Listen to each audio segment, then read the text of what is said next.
ಪ್ರದಾಯ ಜ್ಞಾನಪ್ರದಾಯ ವಿಬುಧಾಸುರಸೌಖ್ಯದುಃಖಸತ್ಕಾರಣಾಯ ವಿತತಾಯ ನಮೋ ನಮಸ್ತೆ.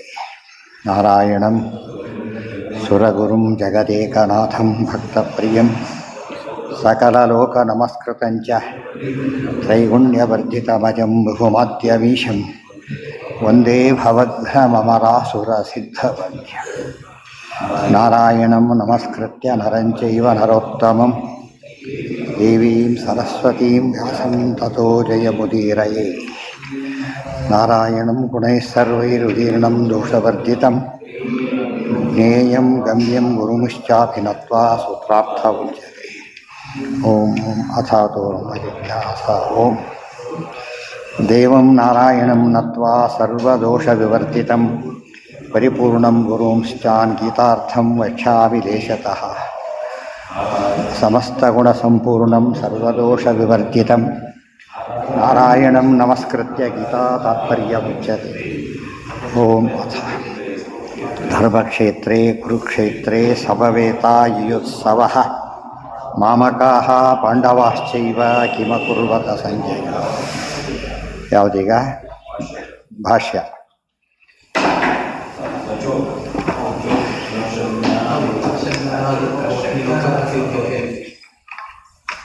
ಹಚ್ಚೇದ್ಯೋಯಂ ಆಯ್ತು. ಅದರ ಹೆಚ್ಚಿದೆ, ಏನು ಬೇಕಾದಷ್ಟಿದೆ. ಎಲ್ಲಿ ಆಯ್ತು ಈಗ? ರೂಪಂ ರೂಪಂ ಆಯಿತು. ಸ್ಥಾಣತ್ವೈತಿ ತ್ವಯೀಶ್ವರೇ ನಚ ಬುದ್ಧ. ಈಗ ಏನಾಯಿತು? ಒಂದು ಮೋಕ್ಷೋ ಹಿ ಮಹಾಪುರುಷಾರ್ಥ ಸ ಚ ವಿಷ್ಣು ಪ್ರಸಾದಾದೇವ ಸಿದ್ಧ್ಯತಿ. ಮೋಕ್ಷವೇ ಮಹಾಪುರುಷಾರ್ಥ. ಅದು ಸಿಗಬೇಕಾದ್ರೆ ಏನಿರಬೇಕು? ವಿಷ್ಣು ಪ್ರಸಾದ ಒಂದೇ. ಜಿಜ್ಞಾಸೋತ್ತ ಜ್ಞಾನಜಾತ್ ತತ್ಪ್ರಸಾದಾದೇವ ಮುಚ್ಯತೆ ಅನ್ನೋ ವ್ಯಾಖ್ಯಾನದಲ್ಲಿ ಹೇಳಿದ್ದಾರೆ. ಹಾಗಿದ್ದರೆ ವಿಷ್ಣು ಪ್ರಸಾದ ಹೇಗೆ ಸಿಗಬೇಕು ಅಂತ ಒಂದಿನ ಪ್ರಶ್ನೆ.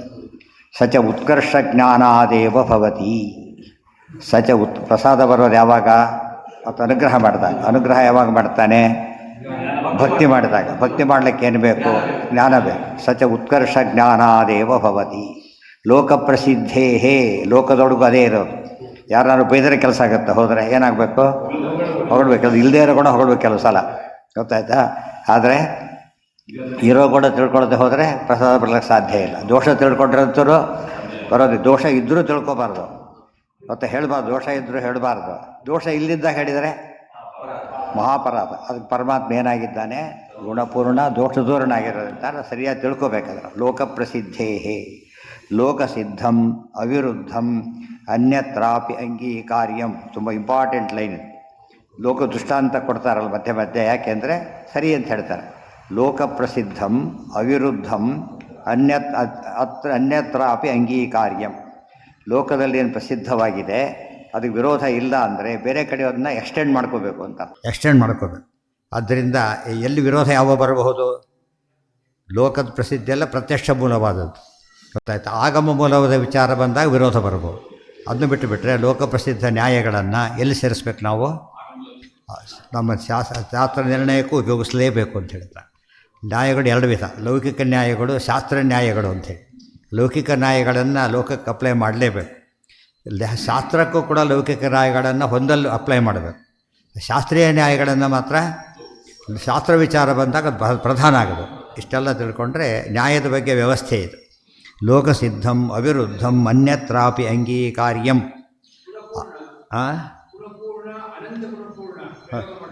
ಹೌದು. ಗುಣಪೂರ್ಣ ಅಂತ ಹೇಳಿದಾಗ ಏನು? ಉತ್ಕರ್ಷ ಅಂದರೆ ಏನು? ಹಿರಿಮೆ ಅಂತ ಅರ್ಥ. ಹಿರಿಮೆ, ಶ್ರೇಷ್ಠತೆ. ಗುಣಪೂರ್ಣತ್ವ ಶ್ರೇಷ್ಠತೆ ಹೌದಲ್ಲೋ? ಗುಣ ಇರೋದೇ ಶ್ರೇಷ್ಠತೆ. ಗುಣಪೂರ್ಣತ್ವ ಬಂದರೆ ಮಹಾಶ್ರೇಷ್ಠತೆ. ಅದಕ್ಕೆ ಉತ್ಕರ್ಷ ಜ್ಞಾನ ಅಂದ್ರೆ ಒಂದೇ, ಗುಣಜ್ಞಾನ ಅಂದರೆ ಒಂದು. ಉತ್ಕರ್ಷ ಶಬ್ದ ಬರೋದು ಯಾವಾಗ? ಗುಣ ಬಂದರೆ. ಗುಣ ಹಾಕಲಿಲ್ಲ ರೂಢಿಯಲ್ಲಿ. ಉತ್ಕರ್ಷ ಜ್ಞಾನ ಕೊಟ್ಟು ಗುಣೋತ್ಕರ್ಷ ಜ್ಞಾನ ಅಂತಾನೆ ಅರ್ಥ. ಲೋಕಪ್ರಸಿದ್ಧೇ ಅಹಲ್ಯಾಜಾರತ್ವಾದ್ಯಪಿ ಲೋಕಕೃತೋಪಿ ತೇ ನ ಬಹುತರೋ ಲೇಪ ಆಸೀದಿತ್ಯ ಉತ್ಕರ್ಷಮೇವ ಭಕ್ತಿ ಬಹುನರಕ ಫಲೋ ಅಸೌ. ಒಳ್ಳೆಯ ದೃಷ್ಟಾಂತ ಕೊಡ್ತಾರೆ ಆಚಾರ್ಯರು ಈ ಬಗ್ಗೆ. ಏನು ಮಹಾಭಾರತ ತಾತ್ಪರ್ಯದಲ್ಲಿ ಬರೆದಿದ್ದಾರೆ. ಅದಕ್ಕೆ ಸೇರಬೇಕಾದ ಭಾಗ ಇದು. ಏನು ಹೇಳ್ತಾರೆ ಈಗ? ಅಹಲ್ಯಾಜಾರ ಪ್ರಸಂಗ ಬಂತು. ಅಹಲ್ಯ ಪ್ರಸಂಗ ಬಂತು. ಮೊದಲನೇದಾಗ ಅಹಲ್ಯೆಯನ್ನು ದೋಷಿ ಅಂತ ತುಂಬ ತಪ್ಪು ತಿಳ್ಕೊಂಡಿದ್ದಾರೆ. ಅಹಲ್ಯ ದೋಷ ಹೊಂದಿದವಳಲ್ಲ. ಅವ್ರು ಜಾರ ಅಂತ ಆಗೋದಿಲ್ಲ. ಆಗ ಗೊತ್ತಾಯ್ತು? ದೋಷ ಇದ್ದರೆ ಜಾರ ಆಗೋದಿಲ್ಲ. ಅರ್ಥ ಆಯ್ತಾ. ಎರಡನೇದಾಗಿ ಇಂದ್ರದೇವರು ಮತ್ತು ಅಹಲ್ಯೆಗೇನಾದರೂ ಇಂದ್ರ ಮೇಲೆ ಮನಸ್ಸಿದ್ದಿದ್ದರೆ ಅವ್ರು ಇಂದ್ರ ರೂಪದಲ್ಲೇ ಬರ್ತಾಯಿದ್ರು. ಗೊತ್ತಾಗ್ತಿಲ್ಲ ಯಾರ ರೂಪದಲ್ಲಿ ಬಂದರು, ಅದರ ಅರ್ಥ ಏನೋ ಅವರು ಪ್ರತಿಭಕ್ತಿ ಮೆಚ್ಚೇ ಬಂದರೆ ಹೊರತು ಆ ರೂಪದಲ್ಲಿ ಬೇರೆ ರೀತಿ ಬರಲಿಲ್ಲ. ಆದ್ದರಿಂದ ಆಕೆ ದೋಷ ಬರಲೇ ಇಲ್ಲ. ವಜ್ರಸ್ವಾಮಿ ಸ್ಪಷ್ಟ ಬರೀತಾರೆ, ಅನೇನ ಅಹಲ್ಯಾಯ ನಾಪರಾಧೋಸ್ಥಿತಿ ಸೂಚಿತಂ ಬಂದಿದೆ. ಆಚಾರ್ಯ ಸ್ಪಷ್ಟ ಇಲ್ಲಿ ಹೇಳ್ತಾರೆ. ಈಗ ಅವ್ರು ಇಂದ್ರದೇವರೇ ದೋಷ ಬಂತು, ಅವರಿಗೂ ದೋಷ ಬರಲಿಲ್ಲ. ಯಾತಕ್ಕೆ? ಅವರು ಬಂದಿದ್ದು ಗೌತಮರ ಉದ್ಧಾರಕ್ಕೋಸ್ಕರ. ಗೌತಮರು ಯಾವ ಲೆವೆಲಲ್ಲಿ ಸಿದ್ಧರಾಗಿದ್ದರು ಅಂದರೆ ಅವ್ರಿಗೆ ಏನು ಮಾಡಿದ್ರು ಕೋಪನೇ ಬರ್ತಿರಲಿಲ್ಲ. ಗೊತ್ತಾಯ್ತಾ. ಅವರು ಅಧಿಕ ಪುಣ್ಯ ಮಾಡಿಬಿಟ್ಟಿದ್ದಾರೆ. ತಮ್ಮ ಯೋಗ್ಯತೆಗೆ ಮೀರಿದ ಪದವಿ ಬಯಸಿ ಪುಣ್ಯ ಮಾಡಿಬಿಟ್ಟಿದ್ದ. ಆ ಪುಣ್ಯ ಹೋಗಬೇಕೀಗ. ಪುಣ್ಯ ಹೋಗ್ಬೇಕಾದ್ರೆ ಏನಾಗಬೇಕು? ಅವರು ಶಾಪ ಕೊಡಬೇಕು. ಶಾಪ ಬರಲಿಕ್ಕೆ ಏನು ಬರಬೇಕು? ಕೋಪ ಬರಬೇಕು. ಕೋಪ ಬರ್ಬೇಕಾದ್ರೆ ಏನು ಮಾಡಬೇಕು? ಅವರಿಗೆ ತಾಪ ಆಗಬೇಕು. ಆ ತಾಪ ಯಾವುದರಿಂದ ಆಗಬೇಕು? ಅವರಿಗೆ ಬೇರೆ ಎಲ್ಲ ಗೆದ್ದುಬಿಟ್ಟಿದ್ದಾರೆ. ಯಾವುದ್ರಲ್ಲೂ ತಾಪನೇ ಇಲ್ಲ. ಒಂದೇ ಒಂದಿತ್ತು ಅವರಿಗೆ. ಆ ಹೆಂಡತಿ ಮೇಲೆ ಭಾರಿ ಪ್ರೀತಿ ಇತ್ತು. ಅಲ್ಲೇನಾದರೂ ಆದರೆ ಅವ್ರಿಗೆ ಗಾಬರಿ ಆಗ್ತದೆ. ಅದಕ್ಕೋಸ್ಕರ ಏನು ಮಾಡಿದ್ರು ಅವರೀಗ? ಇದು ಇಂದ್ರ ಸುಮ್ಮನೆ ಬಂದಿದ್ದಲ್ಲ, ಮೀಟಿಂಗ್ ಮಾಡಿದ್ರು ದೇವತೆಗಳಲ್ಲಿ. ಅದೆಲ್ಲ ರಾಮಾಯಣದಲ್ಲೇ ಬರ್ತವೆ, ವಾಲ್ಮೀಕಿಯೇ ಬರೀತಾರೆ. ಈಗ ಹೇಗೆ ಸಿಟ್ಟು ಬರಬೇಕು ಅವರಿಗೆ. ಆಗ ಇಂದ್ರದೇವ್ರಿಗೆ ಒಪ್ಪಿಸ್ತಾರೆ ಕೆಲಸ, ನೀವು ಮಾಡಬೇಕು ಈ ಕೆಲಸನ, ಸಾಮಾನ್ಯರಿಗೆ ಆಗೋದಿಲ್ಲ ಅಂತ ಹೇಳಿದ್ರೆ ಅವ್ರೇನು ಮಾಡ್ತಾರಾಗ ಇದು ಚಾಲ. ಆದ್ದರಿಂದ ಏನಾಗಲಿಲ್ಲ ಅವರಿಗೆ, ಅದೀಗ ಪಾಪ ಬರಲಿಲ್ಲ. ಇಂದ್ರದೇವರಿಗೂ ಪಾಪ ಇಲ್ಲ, ಅಹಲ್ಯೆಗೂ ಪಾಪ ಇಲ್ಲ. ತಪ್ಪು ತಿಳ್ಕೊಂಡಿದ್ದು ಯಾರೀಗ? ಗೌತಮರೇ ಶಾಪ ಕೊಟ್ಟರು. ಅವ್ರು ಹೆಚ್ಚಿನ ಪುಣ್ಯ ಅಲ್ಲ, ಸರ್ರ ಅಂತ ತಿಳಿದು ಹೋಗ್ಬಿಡ್ತು. ಗೊತ್ತಾಯ್ತಾ. ಇದು ಒಳಗಿನದು. ಈ ಕಥೆ ಯಾರಿಗೂ ಗೊತ್ತಿರೋದಿಲ್ಲ. ಆಚಾರ ಸ್ಪಷ್ಟ ಬರೆದಿದ್ದಾರೆ ನಿರ್ಣಯದೊಳಗೆ. ಇಲ್ಲಿ ದೃಷ್ಟಾಂತ ಕೊಡ್ತಾರೆ. ಇಂದ್ರದೇವರಿಗೆ ಅಹಲ್ಯಾಚಾರ ಅಂತ ಹೇಳಿದ್ರೆ ಖುಷಿಯಾಗುತ್ತಂತ ಅವ್ರಿಗೆ. ಇಂದ್ರದೇವರ ಮಂತ್ರಗಳಲ್ಲಿ ಏನದು ಸೇರಿಕೊಂಡಿದೆ? ಅಹಲ್ಯಾಚಾರ ಅಂತ ಹೇಳೋದು ಮಂತ್ರ. ಅದೇನದು ನೋಡೋದಕ್ಕೆ ಏನದು? ದೋಷ ಅದು. ಬಟ್ ಅವ್ರಿಗೆ ಏನಾಗಿದೆ ಅದೀಗ? ಗುಣ. ಯಾತಕ್ಕೆ ಮಾಡಿದ್ದಾರೆ ಕೆಲಸನ? ಉದ್ಧಾರಕ್ಕೋಸ್ಕರ ಮಾಡಿದ್ದಾರೆ. ಆದ್ದರಿಂದ ಜಾರತ್ವ ಕೂಡ ಏನಾಯ್ತು ಅದೀಗ? ಗುಣ ಆಯ್ತು. ಇವತ್ತು ದೇಶದ್ರೋಹಿನ ಕೊಲ್ತಾನೆ, ಏನಂತಾರೆ ಅದನ್ನು? ಕೊಲೆ. ಆ್ಯಕ್ಚುಲಿ ಸರ್ ದೇಶಕ್ಕೆ ಸೇವೆ ಅದು, ಕೊಲೆ ಅಲ್ಲ. ಏನಾಯ್ತದು? ವೈಯಕ್ತಿಕ ಮಾಡಿದಾಗ ಕೊಲೆ, ದೇಶಕ್ಕೋಸ್ಕರ ಮಾಡಿದಾಗ ಸೇವೆ ಅದು. ಆದ್ದರಿಂದ ಇಂದ್ರದೇವರು ಮಾಡಿದ್ದು ಲೋಕೋಪಕಾರ, ಭಗವತ್ ಸೇವೆ ಅದು. ಭಗವದ್ಭಕ್ತರನ್ನು ಉದ್ಧಾರ ಮಾಡೋದು ಭಗವಂತನ ಪ್ರೀತಿಕರವಾದ ಕೆಲಸ. ಗೌತಮರು ಭಗವದ್ಭಕ್ತರು, ಅವರು ಉದ್ಧಾರಕ್ಕೆ ಕಾರಣವಾಗಿದ್ದರಿಂದ ದೇವರು ಅನುಗ್ರಹ ಮಾಡಿದ. ಅದಕ್ಕೆ ರಾಮದೇವರು ದರ್ಶನ ಕೊಟ್ಟರು. ಅದಕ್ಕೆ ಅಹಲ್ಯೆಗೆ ಅವರಿಗೂ ದರ್ಶನ ಕೊಟ್ಟರು. ಹೆಚ್ಚಿನ ಪುಣ್ಯ ತೆಗೆದು ಒಟ್ಟು ಇಲ್ಲಿ ಪ್ರಾಬ್ಲಮ್ ಇದ್ದಿದ್ದು ಗೌತಮರಿಗೆ. ಅದನ್ನು ಸಾಲ್ವ್ ಮಾಡೋಕ್ಕೋಸ್ಕರ ಎಷ್ಟು ತ್ಯಾಗ ಮಾಡಿದ್ದಾರೆ. ಕೆಟ್ಟ ಹೆಸರು ಬಂತವರಿಗೆ, ಆದರೂ ಕೇರ್ ಮಾಡಲಿಲ್ಲ. ಅವರು ಶಾಪ ಬೇರೆ ಕೊಟ್ಟರು, ಅದನ್ನೂ ಕೇರ್ ಮಾಡಲಿಲ್ಲ. ಅದ್ರ ಫಲ ಏನಾಯಿತು ಅಂದರೆ ಪೂಜ್ಯತೆ ಬಂದೋಯ್ತು. ಈಗ ನಮಗೆ ಅರ್ಥ ಆಗುತ್ತೆ. ಕೃಷ್ಣನಿಗೆ ಗೋಪಿ ಜನ ಜಾರ ಅಂದರೆ ಇಂದ್ರದೇವರಿಗೆ ದೋಷ ಆಗಲಿಲ್ಲ, ಅವ್ರಿಗೆ ದೋಷ ಆಗುತ್ತಾ? ಗೊತ್ತಾಯ್ತಾ. ಅದೇನಾಯಿತು? ಗುಣ ಆಯ್ತು. ಈಗ ಆ್ಯಕ್ಚುಲಿ ಇಂದ್ರದೇವರಲ್ಲಿ ಬೇರೆ ದೋಷ ಇದೆ, ಇಲ್ಲ ಅಂತಲ್ಲ. ವಾಯುದೇವರಿರೋ ಗುಣಗಳು ಅವರಲ್ಲಿ ಇಲ್ಲ. ಇದರಲ್ಲಿ ತಪ್ಪು ಮಾಡಿಲ್ಲ ಅವರು. ಅರ್ಥ ಆಯ್ತಾ. ಇದರಲ್ಲಿ ತಪ್ಪು ಮಾಡಿದ್ದಲ್ಲ ಅವರು. ಯಾವುದೋ ತಪ್ಪನ್ನು ಎಲ್ಲೂ ಹಾಕಬಾರ್ದು. ಅವ್ರ ಲಿಮಿಟೇಷನ್ ಅದು ಬೇರೆ. ಅಂಥ ಹೊತ್ತಿನಲ್ಲಿ ದೋಷದೂರನಾದ ಪರಮಾತ್ಮನಲ್ಲಿ ಜಾರತ್ವ ಹೇಗೆ ಬರುತ್ತೆ? ಕೃಷ್ಣ ಕಾರಣ ಅದಾಗಿದ್ದರೆ ಗೋಪಿಕಾಸ್ತ್ರೀ ಉದ್ಧಾರಕ್ಕೋಸ್ಕರ ಜಾರನಾದ ಹೊರತು ತನಗೆ ಬೇಕು ಅಂತ ಆಗಲಿಲ್ಲ. ಅರ್ಥ ಆಯ್ತಾ ಈಗ? ಸೊ ಏನು ಲೋಕೋಪಕಾರ ಆಯ್ತು ಅದು. ಆದ್ದರಿಂದ ಅದು ಗುಣ ಐತೆ ಹೊರತು ದೋಷ ಆಗಲಿಲ್ಲ. ಸೊ ಗೋಪೀಜನ ಜಾರ ಎಂದರೆ ಸ್ತೋತ್ರ. ಕೃಷ್ಣನಿಗೆ ಅದು ಗುಣ, ದೋಷ ಅಲ್ಲ, ಸ್ತೋತ್ರ ಇದ್ದಾಗ. ಇದೆಲ್ಲ ಯೋಚನೆ ಮಾಡಿದರೆ ಒಂದು ವಿಷಯನ ಹೇಗೆ ವಿಮರ್ಶೆ ಮಾಡಬೇಕು ತೋರಿಸ್ತಾರೆ ಆಚಾರ್ಯ. ಗೊತ್ತಾಯ್ತಾ. ಅದಕ್ಕೆ ಜಡ್ಜ್ಮೆಂಟ್ ಯಾತಕ್ಕೆ? ನಮ್ಮ ಕಂಡಕ್ಕೆ ಯಾಕೆ ಕೋರ್ಟ್ಗೆ ಹೋಗ್ತಾನೆ? ನಮಗೆ ಗೊತ್ತಿರೋದು ಅನೇಕ ವಿಚಾರ ಅಲ್ಲಿ ಗೊತ್ತಾಗುತ್ತೆ ಅಂತ ಅರ್ಥ. ನಾವೇನು ತೀರ್ಮಾನ ಮಾಡ್ತೀವಿ ಸಾಮಾನ್ಯ? ನಾವು ಸುಮ್ಮನೆ ನಮಗೇನು ಗೊತ್ತಿರುತ್ತೋ ಕಿವಿಯಲ್ಲಿ ಬಿದ್ದರೂ ಅದನ್ನು ತೀರ್ಮಾನ ಮಾಡಿಬಿಡ್ತಾನೆ. ಅವ್ರು ಡಾಕ್ಯುಮೆಂಟ್ಸ್ ನೋಡಿ ಮಾಡ್ತಾರೆ. ಜಡ್ಜ್ ಬರೀ ಹೇರ್ಸೆಗಳಿಂದ ಮಾಡೋಕ್ಕೆ ಬರೋದಿಲ್ಲ. ಏನು ಮಾಡಬೇಕು ಅವರು? ನಾವು ಡಾಕ್ಯುಮೆಂಟ್ಸ್ ನೋಡಿ ಮಾತಾಡ್ತೀವ. ಡಾಕ್ಯುಮೆಂಟ್ಸ್ ಬೆದರಿಗಿದ್ದರೆ ಅಪೋಸಿಟ್ ಮಾತಾಡೋದು ಮನುಷ್ಯನ ಸ್ವಭಾವ. ಆದ್ದರಿಂದ ಅದನ್ನು ಕೌಂಟ್ ಮಾಡೋಕ್ಕೆ ಬರೋದಿಲ್ಲ. ಇದೆಲ್ಲ ಜನ ಅದನ್ನು ತಪ್ಪು ತಿಳ್ಕೊಂಡ್ಬಿಟ್ಟು ಬರೀ ಪುರಾಣ ಕಥೆ ಬೈತಾ ಓಡಾಡ್ತಿರ್ತಾರೆ. ಅಲ್ಲಿ ಹಾಗೆ ಹೀಗೆ ತಪ್ಪದು. ಅದು ಫೀಲ್ಡೇ ಅಲ್ಲ ಇವರು. ಮತ್ತು ಒಬ್ಬರು ರೋಗ ಇದೆ ಇಲ್ಲ ಅಂತ ಹೇಳೋದಕ್ಕೆ ಯಾರು ಕಾಂಪಿಟೆಂಟು? ಡಾಕ್ಟ್ರು. ಸೊ ಪಾಪ ಇಲ್ಲಿ ಯಾರು ಕಾಂಪಿಟೆಂಟು? ಶಾಸ್ತ್ರ. ಪಾಪ ನಮಗೆ ಸಮಸ್ಯೆ ಇಲ್ಲ ನಿರ್ಣಯಕ್ಕೆ ನಾವಲ್ಲ ಅಧಿಕಾರಿಗಳು. ಯಾರು? ಶಾಸ್ತ್ರ ಹೇಳಬೇಕಾದ್ರೆ. ಶಾಸ್ತ್ರ ಸ್ಪಷ್ಟ ಹೇಳುತ್ತೆ. ಅಹಲ್ಯಾಚಾರತ್ವ ಇಂದ್ರದೇವರಿಗೆ ಏನಾಗಲಿಲ್ಲ, ದೋಷಕ್ಕೆ ಕಾರಣವಾಗಲಿಲ್ಲ. ಯಾತಕ್ಕೆ ದೃಷ್ಟಾಂತ ಕೊಟ್ಟರೆ ಗೊತ್ತಾಯಿದ್ರೆ ಹೇಳಿ. ಲಿಂಕ್ ಏನಿದಕ್ಕೀಗ? ನೀವೇನು ಹೇಳಿದಿರಿ? ಉತ್ಕರ್ಷ ಗುಣೋತ್ಕರ್ಷ ತಿಳ್ಕೊಂಡ್ರೆ ಭಕ್ತಿ ಬರುತ್ತೆ ಅಂದ್ರಿ. ಹಾಗೆ ಇಂದ್ರದೇವ ಭಕ್ತಿ ಬರಲಿಕ್ಕೆ ಅಹಲ್ಯಾಚಾರದಿಂದ ಇವ್ರನ್ನ ಬೈತಾರೆ, ಮತ್ತು ಅವರು ಸಹ ಅನುಗ್ರಹ ಮಾಡ್ತಾರಲ್ಲ. ಸೊ ಬೈದರೂ ಅನುಗ್ರಹ ಯಾಕೆ ಮಾಡಬಾರ್ದು ಅಂದರೆ ಇಲ್ಲ, ಅದು ಗುಣ. ಅದು ಅಂದರೆ ಮತ್ತಿಮ ಏನಾಯ್ತು? ಗುಣ ಇದ್ದರೆ ಮಾತ್ರ ಭಕ್ತಿ ಬರುತ್ತೆ ಹೊರತು ದೋಷ ಇದ್ದರೆ ಏನಾಗುತ್ತೆ? ಭಕ್ತಿ ಕಡಿಮೆ ಆಗುತ್ತೆ. ಇದ್ದು ಭಕ್ತಿ ಕಡಿಮೆ ಆಗಿಬಿಡುತ್ತೆ. ಯಾರಿಗೆ? ಅದು ಮುಂದಿನ ಪ್ರಶ್ನೆ. ಬಾಧಕಾದ್ರೆ ಅದು ಏನೇ ಇರಲಿ, ಬಟ್ ಏನಲ್ಲ ಅದು ಇಲ್ಲಿ ಲೋಕೋದ್ಧಾರ. ಅವರು ಹೇಳಿದ ಮೀಟಿಂಗ್ ಅನೌನ್ಸ್ ಮಾಡಿ ಬಂದಿದ್ದಾರೆ ಅವರಿಗೆ. ಗೌರ್ಮೆಂಟು ಎನ್ಕೌಂಟ್ರ್ ಮಾಡು ಅಂತ ಹೇಳುತ್ತೆ. ಆವಾಗ ದೋಷದ ಹೆಸರು ಕೂಡ ಇಲ್ಲ. ಆಗ ಲೈವ್ ಆರ್ ಡೆಡ್ ಅವ್ರು ಹಿಡ್ಕೊಂಬನ್ನಿ ಅಂತಾರೆ. ತಪ್ಪಲ್ಲ, ಇಲ್ಲದ ಹೋದ ತಪ್ಪದು. ಮೀಟಿಂಗ್ ಮಾಡ್ಕೊಂಡು ಬಂದಿದ್ದಾರೆ ಅವರು. ಆದ್ದರಿಂದ ಆ ವಿಷಯ ಹೇಳೋದು ಇದು ಮಾಡೋಕ್ಕೆ ಸಾಧ್ಯ ಇಲ್ಲ. ಗೌತಮರ ತಪ್ಪು. ಹಾಂ, ಎಲ್ಲಿ ಹೋಗ್ಲಿಕ್ಕೆ ಸಾಧ್ಯ ಇಲ್ಲ, ಖರ್ಚಾಗಿಬಿಡ್ಬೇಕದು. ಇಲ್ಲ ಮುಗಿಸಿ ಹೋಗ್ಬೇಕತ್ತೇನ. ಡ್ಯೂ ಇದ್ದಾಗ, ಅದಕ್ಕೆ ಪುಣ್ಯ ಡ್ಯೂ ಇದ್ದಾಗೆ. ನೋಡಿ ಬರೋವರೆಗೂ ಪೆನ್ಷನ್ ಸೆಟ್ಲ್ ಆಗಲ್ಲ, ನೆನ್ಪಿಟ್ಕೊಂಡು. ಡ್ಯೂಸ್ ಎಲ್ಲ ಕ್ಲಿಯರ್ ಆಗಲೇಬೇಕದು. ದೋಷಕೃತೋಪಿತೆ, ಮೇಲೋಟಕ್ಕೆ ದೋಷನೇ ಅದು, ಗೊತ್ತಾಯ್ತು. ಉಳಿದವ್ರು ಹಾಗೆ ಮಾಡೋಂಗಿಲ್ಲ, ದೋಷನೇ ಅದು. ಯಾಕೆಂದರೆ ಜ್ಞಾನ ಇಲ್ಲ, ಉಳಿದವ್ರು ಮಾಡಬೇಕಾದ್ರೆ. ಇವ್ರಿಗೆ ಜ್ಞಾನ ಇದ್ದರಿಂದ ದೋಷಕೃತ ಪಿತೆ ನ ಬಹುತರೋ ಲೇಪಾಸೀತ್. ಒಂದು ಲೇಪ ಆಯ್ತು ಅವರಿಗೆ ಲೋಕದಲ್ಲಿ. ಕೆಲವು ಶಾಪದ ಪ್ರಾರಂಭ ಸ್ವಲ್ಪ ಅನುಭವಿಸೋದು ಎಲ್ಲ ಮುಗೀತದು. ಅದು ಯಾವುದಕ್ಕೆ ಪ್ರತಿಬಂಧಕ್ಕಾಗಲಿಲ್ಲ, ಅವ್ರ ಹಿರಿಮೆಗೆ ಪ್ರತಿಬಂಧಕ ಆಗಲಿಲ್ಲ. ಇಂದ್ರದೇವರ ಹಿರಿಮೆಗೆ ಏನಾಯ್ತದು? ಹೊಸ ಹಿರಿಮೆ ತಂದು ಕೊಡ್ತಾ ಹೊರತು ದೋಷ ಆಗಲಿಲ್ಲ. ಇಲ್ಲದ್ರೆ ಏನಾಗಬೇಕಾಗಿತ್ತು ಗೊತ್ತಾ? ಬಹುನರಕ ಫಲೋಹ್ಯಸೌ ಅಂದರೆ ವ್ಯಭಿಚಾರಾದಿಗಳು ಏನು ಕಾರಣ? ಯಾವುದಕ್ಕೆ ಕಾರಣ ಅದು? ಭೂಲೋಕದಲ್ಲಿ ಇವತ್ತು ಅಪಕೀರ್ತಿ ಹೋಗಿಬಿಟ್ಟಿದೆ ಅದೆಲ್ಲ. ಇವತ್ತಿನ ಕಾಲಕ್ಕೆ ಏನಾಗ್ಬಿಟ್ಟಿದೆ ಅದೆಲ್ಲ? ಅಪಕೀರ್ತಿ ಆಗೇ ಇಲ್ಲ. ಭಾರಿ ಅನ್ಯಾಯ ಅದು, ಗೊತ್ತಾಯ್ತಾ? ದಿನೇ ದಿನೇ ದಿನೇ ಕೆಟ್ಟು ಹೋಗ್ತಾ ಇದೆ. ಹಿಂದೆ ಹಾಗಲ್ಲ, ಭಾರಿ ಇತ್ತು. ಶಾಸ್ತ್ರ ಪ್ರಕಾರ ಯಾವಾಗಲೂ ಹಾಗೇನೆ. ಮುಂದೆ ಬಹುನರಕ ಫಲೋಹ್ಯಸೌ. ಈ ಜನಗಳ ಕಡೆಯಿಂದ ನಾವು ಎಸ್ಕೇಪ್ ಆಗಬಹುದು, ದೇವರ ಕಡೆಯಿಂದ ಎಸ್ಕೇಪ್ ಆಗ್ಲಿಕ್ಕೆ ಬರೋದಿಲ್ಲ. ಆದ್ದರಿಂದ ಅಪರಾಧನೇ. ಇಂದ್ರದೇವರಿಗೆ ಆಗಲೇ ಇಲ್ಲ ಅದು. ಕಾರಣ ಗುಣ ಆಗಿದ್ದರಿಂದ. ಅದು ಬೇರೆ ಆಯಿತು. ಇದು ಈ ಕೇಸ್ ಅಲ್ಲದೀಗ. ಅದಕ್ಕೆ ಆ ಕೇಸ್ ಕೋರ್ಟ್ ಮಾಡಲಿಲ್ಲ ಆಚಾರ್ಯರು. ಯಾವ ಕೇಸ್ ಕೋರ್ಟ್ ಮಾಡಿದರು? ಈ ಕೇಸ್ ಕೋರ್ಟ್ ಮಾಡಿದರು. ಅದು ಅಪರಾಧದ ಕೇಸೇ ಅದು. ಚಂದ್ರ ಮಾಡಿದ್ದು ಅಪರಾಧನೇ ಅದು. ಹೌದು, ಅಪರಾಧ. ಅದಕ್ಕೆ ಏನಾಯ್ತು? ಅವರಿಗೆ ಅಧಿಕ ಪುಣ್ಯ ಕಟ್ಟಾಯಿತು. ಮುಕ್ತಿಯಲ್ಲೂ ಕೂಡ ಆನಂದಾಚ್ಛೇದ ಏನಿತ್ತಲ್ಲ, ಆ ಭಾಗ ಕಡಿಮೆ ಆಯಿತು. ಅರ್ಥ ಆಯ್ತಾ? ಅದು ದೋಷನೇ. ಅದಕ್ಕೆ ಉಲ್ಲೇಖ ಮಾಡಲಿಲ್ಲ. ಇಲ್ಲಿ ಉಲ್ಲೇಖ, ಯಾಕೆ ಇಂದ್ರದೇವರಿಗೆ ಅಪೇಕ್ಷೆ ಇರಲಿಲ್ಲ, ಅಹಲ್ಯಗೂ ಇರಲಿಲ್ಲ. ಆದ್ದರಿಂದ ದೋಷ ಆಗಲೇ ಇಲ್ಲ. ಹಾಂ, ಅದು ಬೇರೆ. ಅದು ಉದ್ಧಾರ ಇಲ್ಲಿ ಉದ್ದೇಶ ಅವರಿಗಿಲ್ಲ. ಆಮೇಲೆ ಆಯ್ತದು. ಅದು ಮಂಥರಿಗೆ ಪುಣ್ಯ ಬಂತು ಅಂತ ಹೇಳಬೇಕಾಗಿದ್ರೆ ಹೇಗೆ? ರಾಜರ ಕಾಡಿ ಕಳಿಸಿ ಎಷ್ಟೆಷ್ಟು ಒಳ್ಳೆಯ ಕೆಲಸ ಆಯಿತು ಗೊತ್ತಾ? ಅದರಿಂದ ಅವಳನ್ನ ಮೋಕ್ಷ ಟಾಪಲ್ಲಿ ಕಳಿಸಿಬಿಡ್ಬೇಕು. ಉದ್ದೇಶ ಇರಬೇಕು ಆವಾಗ. ಮತ್ತು ಏಕಾದಶಿ ಬಂತು ಹೋಯಿತು, ಉಪವಾಸ ಸೋತ ಏಕಾದಶಿ ಅಂತ ಗೊತ್ತಿಲ್ಲ ಅವರಿಗೆ. ಅದು ಪುಣ್ಯ ಬರುತ್ತೆ, ಆದರೆ ಮುಖ್ಯ ಪುಣ್ಯ ಬರೋದಿಲ್ಲ. ಯಾತಕ್ಕೆ? ಅವನಿಗೆ ಆ ಕಾನ್ಸೆಪ್ಟೇ ಇಲ್ಲ. ಅವನಿಗೆ ಗೊತ್ತಿದ್ದರೆ ತಿಂದುಬಿಡ್ತಿದ್ದೆ ಅನ್ನೋ ಪೈಕಿ ಅವನು. ಗೊತ್ತಿದ್ದಿಲ್ಲ ಏಕಾದಶಿ ಅಂತೇಳಿ ತಿಂದುಬಿಡ್ತಿದ್ದೆ ಅಂತ ಹೇಳ್ತಾನೆ. ಅದ್ರ ಉದ್ದೇಶ ಇಲ್ಲೇ ಇಲ್ಲ ಅವರಿಗೆ.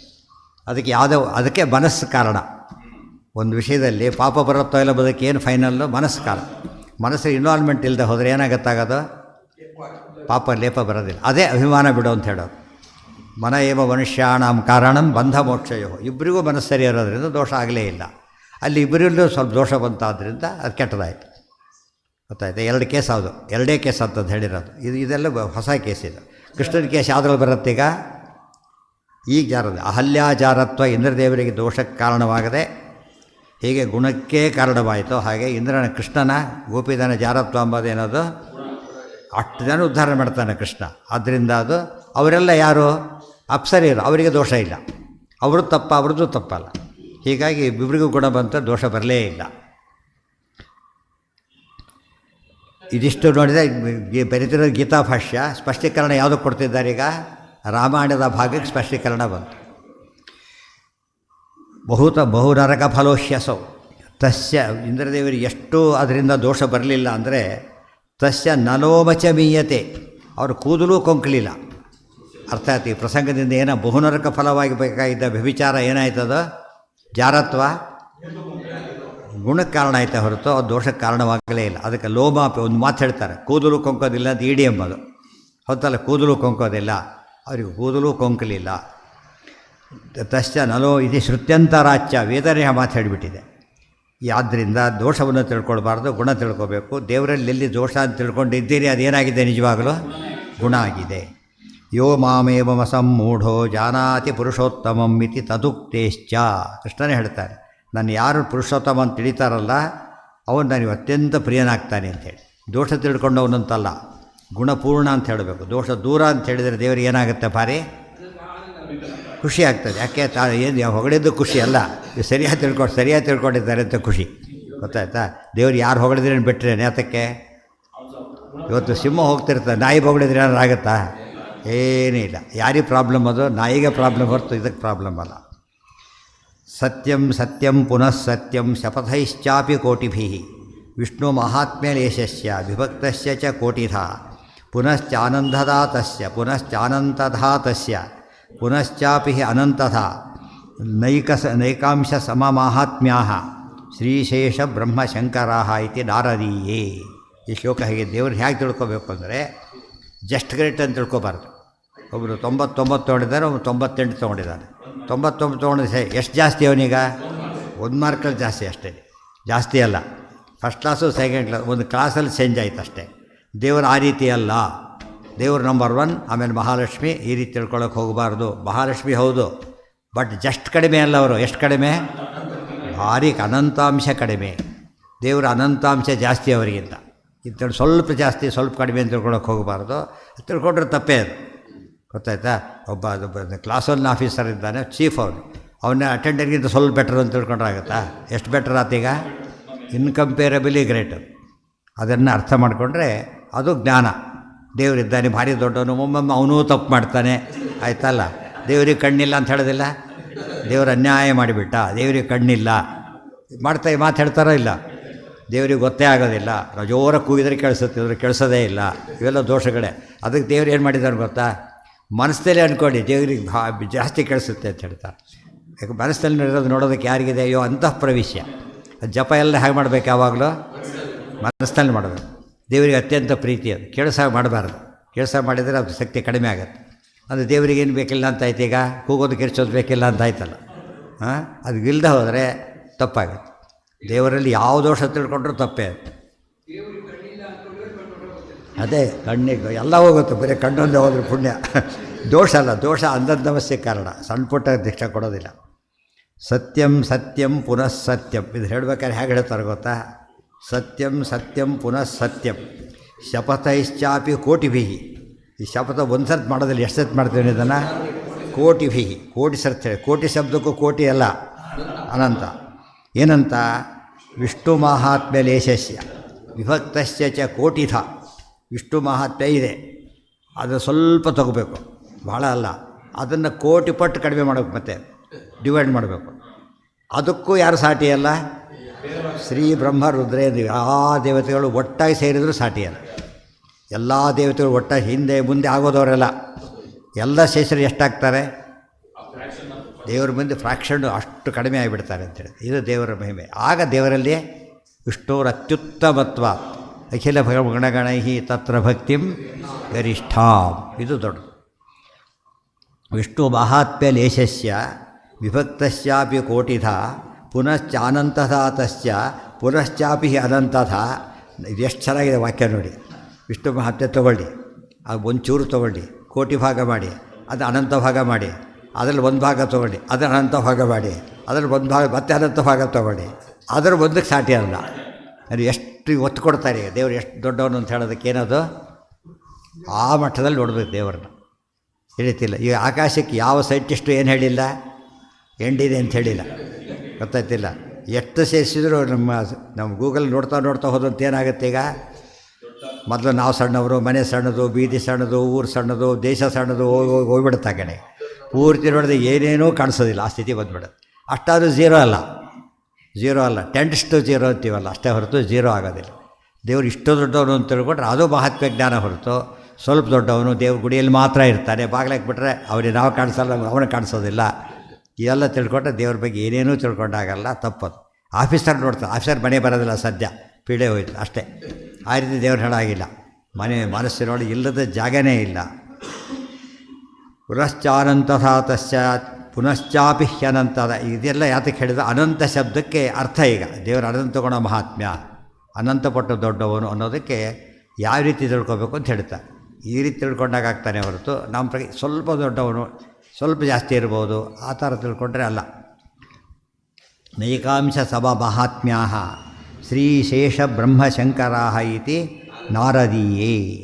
ಅನ್ಯೋತ್ಕರ್ಷ ಐಕ್ಯಂಚ ಮತ್ತು ನ ತಥೈವ ತಥೈವ ಸರ್ವಶಾಸ್ತ್ರೇಷು ಮಹಾಭಾರತಮುತ್ತಮಂ ಅನ್ಯೋತ್ಕರ್ಷ ಐಕ್ಯಂಚ ಅಂದ್ರೇನೋ ಪರಮಾತ್ಮನಲ್ಲಿ ರೂಪಗಳಲ್ಲಿ ಭೇದ ಇಲ್ಲ, ಬೇರೆಯವರಿಗಿಂತ ಮೇಲಿದ್ದಾನೆ, ಅದೆಲ್ಲ ತಿಳ್ಕೊಂಡು ಹೋದಷ್ಟು ಜಾಸ್ತಿ ಆಗುತ್ತೆ. ಕೋಹಿ ಅನ್ಯ ಪುಂಡರೀಕಾಕ್ಷಾತ್ ಮಹಾಭಾರತ ಕೃದ್ಭವೇತ್ ತಥೈವ ಸರ್ವಶಾಸ್ತ್ರೇಷು ಮಹಾಭಾರತಮುತ್ತಮಂ. ಎಲ್ಲ ಶಾಸ್ತ್ರದಲ್ಲೂ ಶ್ರೇಷ್ಠ ಶಾಸ್ತ್ರ ಯಾವುದು? ಮಹಾಭಾರತ. ಅದರಲ್ಲಿ ಗೀತೆ. ಈಗ ಮಹಾಭಾರತ ದೇವರಿನ ವೇದವ್ಯಾಸ ಏನೇನೂ ಕೆಲಸ ಮಾಡಿಲ್ಲ ಅಂತ ತಿಳ್ಕೊಂಬೋಣ. ಮಹಾಭಾರತ ಒಂದು ಬರೆದಿದ್ದಾರಷ್ಟೇ, ಅಷ್ಟಕ್ಕೆ ಅವ್ರು ಏನಂತಾಗತ್ತೆ? ನಾರಾಯಣ. ಅಷ್ಟೊಂದಕ್ಕೆ ನಾರಾಯಣ. ಕೃಷ್ಣ ಏನು ಮಾಡಿ ಗೋವರ್ಧನಗಿರಿ ಎತ್ತಿದ್ದೊಂದಕ್ಕೇ ಏನೋ ಕೃಷ್ಣ ನಾರಾಯಣ. ಪೂತನೆ ಕೊಂದೆ ಒಂದೊಂದಕ್ಕೂ ಕೂಡ ಅದು ಆ ಒಂದು ಕೆಲಸನೂ ಉಳಿದವ್ರಿಗೆ ಮಾಡೋಕ್ಕೆ ಬರೋದಿಲ್ಲ, ಅವನೇ ಮಾಡಬೇಕು. ಅದಕ್ಕೆ ದೇವರು ಸರ್ವೋತ್ತಮ. ದೇವ್ರು ಮಾಡೋ ಕೆಲಸಗಳನ್ನು ನಾವು ಮಾಡಬಹುದು, ಕೆಲವೊಂದು ದೇವ್ರು ಮಾಡ್ತಾನೆ ಅಲ್ಲ. ಪ್ರತಿಯೊಂದು ಕೆಲಸನೂ ಯಾರು ಮಾಡಬೇಕು? ಅವನೊಂದು ಮಾಡಿದ ಯಾರಿಗೂ ಮಾಡ್ಲಿಕ್ಕೆ ಬರೋದಿಲ್ಲ, ಉಳಿದವರು ಬರೋದಿಲ್ಲ, ಯಾವ ಕಾಲಕ್ಕೂ ಬರೋದಿಲ್ಲ. ಅದು ಮಹಿಮೆ. ಇತ್ಯಾದಿ ಗ್ರಂಥಾಂತರ ಸಿದ್ಧ ಉತ್ಕರ್ಷ ಮಹಾಭಾರತ ವಿರುದ್ಧಂ ತತ್ರಹಿ. ಆದ್ದರಿಂದ ದೋಷ ಏನು? ಅನ್ಯೋತ್ಕರ್ಷ ಅಂದ್ರೇನೋ ಬೇರೆಯವರು ಸರ್ವೋತ್ತಮ ಅಂತ ತಿಳ್ಕೊಳ್ಳೋದು, ಐಕ್ಯಂ ಜೀವೇಶ್ವರ ಐಕ್ಯ ತಿಳ್ಕೊಳ್ಳೋದು ಎಲ್ಲ ಶಾಸ್ತ್ರಕ್ಕೆ ವಿರುದ್ಧ. ಇದೆಲ್ಲ ಯಾತಕ್ಕೆ ಲಿಂಕ್ ಬಂತು? ಇಷ್ಟೇ ಅರ್ಥ ಬರೀದೇ ಹೋದರೆ ಎರಡರ್ಥ ಹೇಳಿದ್ರಲ್ಲ, ದೇವ್ರ ಪರ ಒಂದು ಅರ್ಥ, ಜೀವ್ರ ಪರ ಅರ್ಥ. ಬರೀ ಜೀವ್ರ ಪರ ಅರ್ಥ ಮಾತ್ರ ಮಾಡಿದರೆ ದೇವರಿಂದ ಐಕ್ಯ ಬಂದಾಗತ್ತೆ, ಸಾಮ್ಯ ಬಂದಾಗತ್ತೆ. ಅರ್ಥ ಮಾಡಬಾರದು ಅಂತ ಹೇಳೋದಕ್ಕೆ ಇವೆಲ್ಲ ಕಾರಣ ಕೊಡ್ತಿರೋದು. ಇತ್ಯಾದಿ ಗ್ರಂಥಾಂತರ ಸಿದ್ಧ ಉತ್ಕರ್ಷ ಮಹಾಭಾರತ ವಿರುದ್ಧ. ಮಹಾಭಾರತ ಶ್ರೇಷ್ಠ, ಮಹಾಭಾರತಕ್ಕೆ ವಿರುದ್ಧ ಇದು, ಆದ್ದರಿಂದ ಹೇಳಬಾರದು. ತತ್ರ ಹಿ ಮಹಾಭಾರತದಲ್ಲಿ ಏನು ಹೇಳಿದ್ದಾರೆ? ನಾಸ್ತಿ ನಾರಾಯಣ ಸಮಂ ನ ಭೂತಂ ನ ಭವಿಷ್ಯತಿ ಏತೇನ ಸತ್ಯವಾಕ್ಯೇನ ಸರ್ವಾರ್ಥಾನ್ ಸಾಧಯಾಮ್ಯಹಂ. ಆರಂಭದಲ್ಲೇ ಬರುತ್ತೆ ಮಹಾಭಾರತದಲ್ಲಿ. ನಾಸ್ತಿ ನಾರಾಯಣ ಸಮಂ ನ ಭೂತಂ ನ ಭವಿಷ್ಯತಿ. ಭೂತ ಅಂದರೆ ಹಿಂದೆ ಆಗಿಲ್ಲ, ಭವಿಷ್ಯತಿ ಹಿಂದೆ ಆಗೋದಿಲ್ಲ, ಈಗಂತೂ ಇಲ್ಲ. ಅದಕ್ಕೆ ನಾಸ್ತಿ ಈಗಿಲ್ಲ, ಅಸ್ತಿ ನ ಭೂತಂ ನ ಭವಿಷ್ಯತಿ. ಕೆಲವೊಮ್ಮೆ ಈಗಿರೋದಿಲ್ಲ, ಮುಂದೆ ಯಾರೋ ಬಂದುಬಿಡ್ತಾರೆ. ಗೊತ್ತಾ? ಎಷ್ಟೋ ರೆಕಾರ್ಡ್ ಬೇಕಾಗಿದೆ. ಆಗಿನ ಕಾಲಕ್ಕೆ ರೆಕಾರ್ಡೇ ಅದು, ಆಮೇಲೆ ಮುಂದೆ ಬೇಕಾಗತ್ತೆ. ಆದರೆ ವಿಷ್ಣು ಸರ್ವೋತ್ತಮತ್ವದ ಬಗ್ಗೆ ಏನಾಗೋದಿಲ್ಲ, ಯಾವ ಕಾಲಕ್ಕೂ ಕೂಡ ಎಷ್ಟು ಮಾತ್ರಕ್ಕೂ ಅದಕ್ಕೆ ಚ್ಯುತಿ ಇಲ್ಲ. ಏತೇ ಯಸ್ಯ ಪ್ರಸಾದಜೋ ಬ್ರಹ್ಮ ರುದ್ರಶ್ಚ ಕ್ರೋಧ ಸಂಭವ. ಬ್ರಹ್ಮದೇವರಿದ್ದಾರಲ್ಲ, ರುದ್ರದೇವರಿದ್ದಾರಲ್ಲ ಅಂದರೆ ಅವರೆಲ್ಲ ಅವರ ಅನುಗ್ರಹಕ್ಕೆ ಪಾತ್ರರು ಅಷ್ಟೇ ಹೊರತು ಏನಲ್ಲ ಅವರು ಸರ್ವೋತ್ತಮ ಸಾಧ್ಯತೆಯೇ ಇಲ್ಲ ಅಂಥೇಳಿ. ನಾ ತ್ವತ್ಸಮೋಸ್ತಿ. ಎಲ್ಲಿದ್ದಿದ್ದು? ನಾ ತ್ವತ್ಸಮೋಸ್ತಿ ಅಭ್ಯಧಿಕ ಕುತೋ, ಗೀತಾವಾಕ್ಯ ಅದು. ಅಭ್ಯಧಿಕ ಕುತೋನ್ಯ, ನಿನ್ನ ಸಮನೇ ಇಲ್ಲ. ಮೇಲಿನವಲ್ಲಿ ಎಲ್ಲಿರ್ತಾನೆ? ಗೀತಾವಾಕ್ಯ ಇದು. ಗೀತೆ ಇಲ್ಲಿದೆ, ಅದಕ್ಕೋಸ್ಕರ ಇತ್ಯಾದಿಷು ಸಾಧಾರಣ ಪ್ರಶ್ನಾವಸರೇ ಏವ ಮಹಾಂತಂ ಉತ್ಕರ್ಷಂ ವಿಷ್ಣೋರ್ಭಕ್ತಿ. ಇದೊಂದು ಹೊಸ ವಿಷಯ. ಅನ್ಯತ್ರ ಕಿಂಚಿದುಕ್ತೌ ಅಸಾಧಾರಣವೇವಾವಸರೆ ತದ್ಧಿ ಅಜ್ಞಾದೇರಪಿ ವೇದಾದೌ ಅಸ್ತಿ. ಇತ್ಯಾದಿಷು ಸಾಧಾರಣ ಪ್ರಶ್ನಾವಸರೇ ಏವ ಮಹಾಂತಂ ಉತ್ಕರ್ಷಂ ವಿಷ್ಣೋರ್ಭಕ್ತಿ. ಅನ್ಯತ್ರ ಯತ್ಕಿಂಚಿದುಕ್ತೌ ಅಪಿ ಅಸಾಧಾರಣ ಏವ ಅವಸರೆ ತದ್ಧಿ ಅಜ್ಞಾದೇರಪಿ ವೇದಾದೌ ಅಸ್ತಿ. ಹರಿಸರ್ವೋತ್ತಮತ್ವ ಎಂಬುದೇನು ಅಂತ ಕೇಳಿದರೆ ಎಲ್ಲ ಕಡೆ ಬಂದಿರೋ ವಿಷಯ ಅದು. ಪ್ರತಿಯೊಂದು ಗ್ರಂಥಲ್ಲೂ ಬರುತ್ತೆ, ಪ್ರತಿಯೊಬ್ಬರ ಬಾಯಲ್ಲೂ ಬರುತ್ತೆ. ಆದರೆ ಉಳಿದವ್ರ ಹಿರಿಮೆ ಹೇಗೆ ಬರುತ್ತೆ ಅಂತ ಕೇಳಿದರೆ ಪ್ರಸಂಗ ಬಂದಾಗ ಮಾತ್ರ. ಬೇರೆ ಹೊತ್ತು ಬರೋದು ಆ ಪ್ರಸಂಗದಲ್ಲಿ ಮಾತ್ರ ಅಷ್ಟೇ. ಅದಕ್ಕೇನಂತ ಕರೆದು ಸಾಧಾರಣ ಪ್ರಶ್ನಾವಸರ, ಅಸಾಧಾರಣ ಪ್ರಶ್ನಾವಸರ ಅಂತ ಎರಡು ಮಾತಿಟ್ಟರು. ಇದು ಹೊಸ ಆಚಾರ್ಯ ಎಲ್ಲಿ ಪದ ಉಪಯೋಗಿಸಿಲ್ಲ. ಮತ್ತೆ ಇಡೀ ಸರ್ವಮೂಲದಲ್ಲಿ ಒಂದು ಮುಕ್ತಮ್ನೋ ವಕ್ತಿಭೂಯ ಹೊಸ ವಿಷಯ ಏನಂದರೆ ಸಾಧಾರಣ ಪ್ರಶ್ನಾವಸರ. ಸುಮ್ಮನೆ ಮಾತಾಡ್ತಾ ಇದ್ದಾರೆ, ಅವರು ಭಾರಿ ಶ್ರೇಷ್ಠ, ಅವ್ರ ವಿಷಯ ಬಂದೇ ಇಲ್ಲ ಇಲ್ಲಿ, ಅವ್ರು ಭಾರಿ ಶ್ರೇಷ್ಠ. ಕೆಲವು ಸತ್ತು ವಿರೋಧಿಗಳು ಅವರು ಹೇಳ್ತಾರೆ ಏನೇ ಇರಲಿ ಅವ್ರು ಭಾರಿ ಶ್ರೇಷ್ಠ. ಇದೆಂಥದ್ದು? ಸಾಧಾರಣ ಪ್ರಶ್ನಾವಸರ. ಅಸಾಧಾರಣ ಪ್ರಶ್ನಾವಸರ ಅಂದರೆ ಎದುರಿಗಿದ್ದಾರೆ, ಹೊಗಳಬೇಕು, ಬೇರೆ ದಾರಿ ಇಲ್ಲ. ಅವ್ರ ಕಾರ್ಯಕ್ರಮಕ್ಕೆ ಹೋಗಿರ್ತಾರೆ, ಅವ್ರದ್ದೇ ಕಾರ್ಯಕ್ರಮ, ಯಾವುದಕ್ಕೆ ಕರೆಸಿರ್ತಾರೆ. ಏನು ಮಾಡಬೇಕಾ? ಇವ್ರು ಕೆಟ್ಟವರು ಅಂತ ಹೇಳೋಕ್ಕೆ ಬರುತ್ತಾ? ಏನಂತ ಹೇಳೋಕ್ಕೆ ಬರುತ್ತೆ? ಕೆಟ್ಟವರಲ್ಲಿ ಇರೋದು ಗುಣ ಹುಡುಕಿ ಹೇಳಬೇಕಾಗತ್ತೆ. ಹೋದ್ಮೇಲೆ ಈ ಗುಣ ಇದೆ ಅಂತ ಹೇಳಬೇಕು, ಇಲ್ದವರಲ್ಲ. ಅದೇನಂತಾರೆ ಅದಕ್ಕೆ? ಅಸಾಧಾರಣ ಪ್ರಶ್ನಾವಸರ. ಅಸಾಧಾರಣ ಪ್ರಶ್ನಾವಸರ ಅಂದ್ರೇನು? ಅದೇ ಪ್ರಸಕ್ತಿ ಬಂದಿರೋದರಿಂದ ಹೇಳಬೇಕಾದ್ರೆ ಸಹಜ, ತೀರ ಸಹಜ. ಅದನ್ನು ಯಾರು ಏನಂತ ತೊಗೊಳ್ಳೋ ಸೀರಿಯಸ್ಸಾಗಿ ತೊಗೊಳಕ್ಕೆ ಹೋಗೋದಿಲ್ಲ. ಯಾವಾಗ ಬೇರೆಯವ್ರು ಮಾತಾಡ್ತಾ ಅವರಿದ್ದಾರಲ್ಲ ಅಂತ ಎದುರಿಗಿಲ್ಲ, ಅದು ಗ್ರೇಟ್. ಅವಾಗ ಏನಾಯ್ತಾಗ ಅದು ಹೇಳಿದ ಕೀರ್ತಿ ಯಶಸ್ಸು. ಕೀರ್ತಿ ಯಶಸ್ಸು. ಎದುರಿ ಹೊಗಳಿದರೆ ಕೀರ್ತಿ, ಆಬ್ಸೆನ್ಸಲ್ಲಿ ಹೊಗಳಿದರೆ ಯಶಸ್ಸು. ಅವ್ರು ಹೋದ್ಮೇಲೂ ಹೊಗಳಿದರೆ ಭಾರಿ ಯಶಸ್ಸು. ಎಷ್ಟೋ ವರ್ಷ ಆಗಿರುತ್ತೆ. ರಾಯರು ಎಷ್ಟು ವರ್ಷ ಆಯ್ತು ರಾಯರದ ಈಗ? ಇಷ್ಟಾದರೂ ಕೂಡ ಹೇಳುತ್ತೆ, ಮಾತೆತ್ತರ ತಕ್ಷಣ ಹೇಳಿಬಿಡ್ತಾರೆ. ಯಾತಕ್ಕೆ ಅಂತ ಯಶಸ್ಸಿದೆ ಇದು ಯೋಚನೆ ಮಾಡಿದಾಗ ನಿಜವಾದ ಅರ್ಥದಲ್ಲಿ ಎಷ್ಟು ವಿಮರ್ಶೆ ಮಾಡ್ತಾರೆ ಆಚಾರ್ಯ. ಇದೆಲ್ಲ ಹೈಲೈಟ್ ಆದರೆ ಆಗ ಹರಿಸರ್ವೋತ್ತಮತ್ತು ಏನಾಗುತ್ತೆ, ನಮಗೆ ಗಟ್ಟಿಯಾಗುತ್ತೆ. ಸುಮ್ಮನೆ ಎಲ್ಲೋ 4 ಸರ್ತಿ ಕೇಳಿದರೆ ಸಾಲದು, ಹುಡುಕಿ ನೋಡಬೇಕು. ತ್ವಮಗ್ನೇ ಇಂದ್ರೋ ವೃಷಭ ಸತಾಮಸಿ ತ್ವಂ ವಿಷ್ಣು ಉರುಗಾಯೋ ನಮಸ್ಯಃ. ದೃಷ್ಟಾಂತ ಕೊಡ್ತಾರೆ. ತ್ವಮಗ್ನೇ ತದ್ಧಿ ಅಜ್ಞಾದೇರಪಿ ವೇದಾದವು ಅಸ್ತಿ. ವೇದಗಳಲ್ಲೂ ಕೂಡ ಪ್ರಸಂಗ ಬಂದಾಗ ಬೇರೆ ದೇವತೆಗಳು ಹೊಗಳಬೇಕಾದ್ರೆ ಹೊಗಳ್ಬಿಡ್ತಾರೆ, ಅದು ಕಾಮನ್. ಅದು ಆದರೆ ವಿಷ್ಣು ಬಗ್ಗೆ ಬಂದ ಮಾತ್ರ ನಾಮಾನಿ ಸರ್ವಾಣಿ ಯಮಾವಿಶಂತಿ ಹೇಳಿರ್ತಾರೆ. ಯೋ ದೇವಾನಾಂ ನಾಮಧ ಏಕ ಏವ ಹೇಳ್ತಾರೆ. ಆ ರೀತಿ ಉಳಿದವ್ರಿಗೆ ಹೇಳೋದಿಲ್ಲ. ಎಷ್ಟೇ ಅಗ್ನಿ ಬೇರೆ ಹೊಗಳಿದ್ರು ಕೂಡ ಬೇರೆಯವರನ್ನು ಒಂದು ಮಿತಿಯಲ್ಲಿ ಹೊಗಳ್ತಾರೆ. ದೇವ್ರ ಬಗ್ಗೆ ಬಂದ ಏನಂತ ಹೊಗಳ್ಬಿಡ್ತಾರೆ, ಮತ್ತೊಂದು ಕಂಪ್ಯಾರಿಸನ್ನೇ ಕೊಡೋದಿಲ್ಲ. ಇದು ವಿಷ್ಣುವಿನ ಬಗ್ಗೆ ಬಂದಿರೋ ಮಾತಿದು. ತ್ವಮಗ್ನೇ ಇಂದ್ರೋ ವೃಷಭ ಸತಾಮಸಿ ತ್ವಂ ವಿಷ್ಣುರುಗಾಯೋ ನಮಸ್ಯಃ ವಿಶ್ವಸ್ಮಾದಿಂದ ಉತ್ತರ ಇತ್ಯಾದಿಷು. ಅಗ್ನಿ ಬಗ್ಗೆ ಹೊಗಳ್ತಾರೆ. ತ್ವಮಗ್ನೇ ಇಂದ್ರೋ ವೃಷಭ, ಅಗ್ನಿ ನೀನೇ ಇಂದ್ರ, ನೀನೇ ವೃಷಭ, ಕೆಲಸ ಆಗಬೇಕಷ್ಟೇ. ಸತಾಮಸಿ ವಿಷ್ಣು ಉರುಗಾಯೋ ನಮಸ್ಯ. ಅದು ವಿಷ್ಣು ಹಾಗಲ್ಲ, ಉರುಗಾಯ ಎಲ್ಲರಿಂದ ಹಾಡಲ್ಪಡ್ತಾನೆ, ಎಲ್ಲರಿಂದ ಒಂದೇನಾಗಿದ್ದಾನೆ. ಹೌದು, ಎಲ್ಲ ಋಗ್ವೇದದ ಮಂತ್ರಗಳು. ವಿಷ್ಣು ಕೂಡ ಎಲ್ಲ ಋಗ್ವೇದದ್ದೇನೆ. ವಿಶ್ವಸ್ಮಾತ್ ಇಂದ್ರ ಉತ್ತರ, ವಿಶ್ವಸ್ಮಾತ್ ಎಲ್ಲರಿಗಿಂತ ಇಂದ್ರ ಶ್ರೇಷ್ಠ. ಪ್ರಸಂಗ ಬಂದಿದೆ ಹೇಳಿಬಿಡ್ತಾರೆ. ಆದರೆ ಯಾವಾಗಲ್ಲ ಇದು? ಹಿರಣ್ಯಕಶಿಪು ಕೂಡ ಹೇಳಿಬಿಡ್ತಾರೆ. ಬ್ರಹ್ಮದೇವರು ಪ್ರತ್ಯಕ್ಷ ಬಂದಾಗ ಸ್ತೋತ್ರ ಮಾಡೋಕ್ಕೆ ಬಿಡಿ, ಏನೇನೋ ಸೇರಿಸಿ ಹೇಳಿಬಿಡ್ತಾರೆ. ಯಾಕೆ ಕೆಲಸ ಬೇಕು ಅವನಿಗೆ. ಆಮೇಲೆ ಅವನಿಗಿಂತ ನಾನೇ ಶ್ರೇಷ್ಠ ಅಂತಾರೆ. ಇದು ಬೇರೆಯವ್ರ ಬಗ್ಗೆ ಇದೆ, ಆದರೆ ವಿಷ್ಣುವಿನ ಬಗ್ಗೆ ಮಾತ್ರ ಸಾಧ್ಯ ಇಲ್ಲ. ತದ್ಗ್ರಂಥ ವಿರೋಧಾಚ್ಯ ತಥಾ ಹಿ ಸ್ಕಾಂದೇ ಶೈವೇ. ಇನ್ನೊಂದು ಆ್ಯಂಗಲ್ ಹೇಳ್ತಾರೆ. ಎಲ್ಲ ನೀವು ಭಾಗವತ ಹೇಳ್ತೀರಿ, ಮಹಾಭಾರತ ಹೇಳ್ತೀರಿ, ಎಲ್ಲ ನಿಮ್ಮದೇ ಗ್ರಂಥಗಳು. ಗೀತಾ ಎಲ್ಲ ಕೂಡ ಈ ಸ್ಕಂದಾದಿ ಪುರಾಣಗಳೇನವು ಶಿವಸರ್ವೋತ್ತಮತ್ತು ಹೇಳ್ತಕ್ಕಂಥ ಗ್ರಂಥಗಳು. ಅದರಲ್ಲಿ ತೋರಿಸಿ ನೋಡೋಣ, ಅದರಲ್ಲೇ ತೋರಿಸಿ ಇದು ಕೊಟ್ಟು ಮಾಡ್ತಾರೆ. ಸ್ಕಂದಾದಿ ಪುರಾಣಗಳಲ್ಲೂ ಕೂಡ ಏನು ಬಂದಿದೆ, ವಿಷ್ಣು ಸರ್ವೋತ್ತಮತ್ತು. ಮೇಲೆ ಒಟ್ಟಕ್ಕೆ ಸ್ಕಂದ ಪುರಾಣ ಏನದು? ತಾಮಸ ಪುರಾಣ. ತಾಮಸ ಪುರಾಣದ ಮುಖ್ಯ ಲಕ್ಷಣ ಏನು? ಶಿವಸರ್ವೋತ್ತಮತ್ತು ಹೇಳೋದು. ಅಂಥ ಪ್ರಸಂಗದಲ್ಲಿ ಏನು ಹೇಳ್ತಾರೆ, ವಿಷ್ಣು ಎಷ್ಟು ಸರ್ವೋತ್ತಮ ಅಂತ ದೊಡ್ಡ ವಾಕ್ಯ. ಇವೆಲ್ಲ ಜನಗಳೆಲ್ಲ ಗೊತ್ತೇ ಇಲ್ಲ ವಾಕ್ಯಗಳೆಲ್ಲ. ಎಷ್ಟು ಡಿಫ್ರೆನ್ಸ್ ತೋರಿಸ್ತಾರೆ ನೋಡಿ ವಿಷ್ಣುವಿಗೂ ಉಳಿದವರಿಗೂ. ಹಿಂದೆ ಹೇಳಿದ್ರಲ್ಲ 1 ಫ್ರ್ಯಾಕ್ಷನ್ ಮಾಡಿ ಅದು ಇನ್ನೊಂದು ರೀತಿ ಹೇಳ್ತಾರೆ. ಈಗ ಬ್ರಹ್ಮಸೂತ್ರ ಭಾಷೆ ಫಸ್ಟ್ ಕೊಟೇಶನ್ನೇ ಸ್ಕಂದದ್ದು, ಫಸ್ಟ್ ಕೊಟೇಶನ್.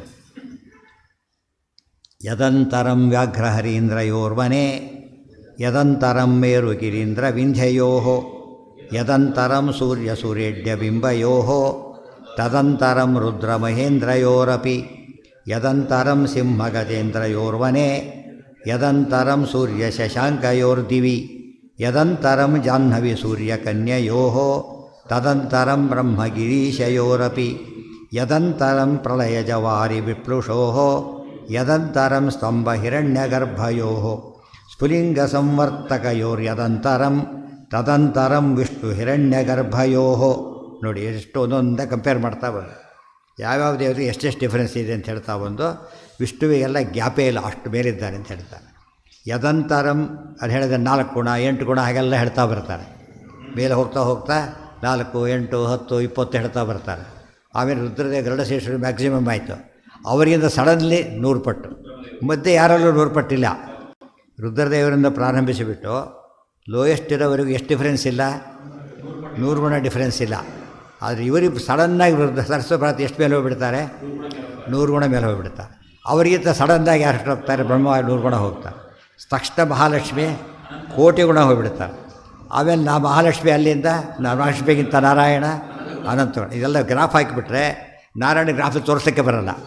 ಅರ್ಥ ಆಯ್ತಾ? ಈಗ ಮೊದಲಿಂದ ಗ್ಯಾಪ್ ಹಾಕೋ ಕೊನೆಗೆ ಅಲ್ಲಿ ಎಲ್ಲೋ ಹೋಗಿಬಿಡುತ್ತೆ, ಗ್ಯಾಪ್ ಇರೋದೇ ಇಲ್ಲ. ಲಕ್ಷ್ಮೀದೇವಿ ಮೇಲೆ ಬರ್ತಾರೆ, ಭಾರಿ ಮೇಲೆ. ಇವರೇ ವಾಯುದೇವರ ಮೇಲೆ ಇಲ್ಲಿ ಹಾಕಿದ್ರೆ ಲಕ್ಷ್ಮೀ ಅಲ್ಲಿ ಬರ್ತಾರೆ. ಅಲ್ಲಿ ಹೋಗ್ಬಿಡೋದ್ರ ಇಷ್ಟರಲ್ಲೇ ಬಿಟ್ಟಲ್ಲ, ಕೆಳಗಡೆ ಇಷ್ಟರಲ್ಲೇ ಇದೆ. ಅಂದರೆ ತಾರತಮ್ಯ ಜಸ್ಟ್ ಗ್ರೇಟ್ ಅಲ್ಲ, ಇದನ್ನು ಒತ್ತು ಹೇಳಬೇಕಾಗಿದೆ, ಮಹಾ ಗ್ರೇಟ್ ಅಂತ ಹೇಳಬೇಕು. ಅದು ಸರಿಯಾಗಿ ಅರ್ಥ ಮಾಡಿಕೊಂಡ್ರೆ ಯದಂತರಂ ವ್ಯಾಘ್ರ ಹರೀಂದ್ರಯೋರ್ವನೆ. ವನ ಅಂದರೆ ಅರಣ್ಯದಲ್ಲಿ, ವ್ಯಾಘ್ರ ಹರೀಂದ್ರಯೋ ಅಲ್ಲಿ ಹೊತ್ತಾಗಿದೆ. ನಾಳೆ ಮಾಡೋಣ. ಅದು ತುಂಬ ಒಳ್ಳೆ ವಿಸ್ತಾರವಾಗಿದೆ. ನಾಳೆ ಪಾಠ ಇರೋಲ್ಲ, ನಾಡಿದ್ದಿರೋದು. ಓಂ ಶ್ರೀಯಸ್ಪತ್ತೇ ನಿತ್ಯ ಗಣಿತ ಗುಣಮಾಣಿಕ್ಯ ವಿಶದ ಪ್ರಭಾ ಜಾಲೋಲ್ಲಾಸ ಚಪ್ಪಳಿ ಹಾಕಲಿಲ್ಲಲ್ಲ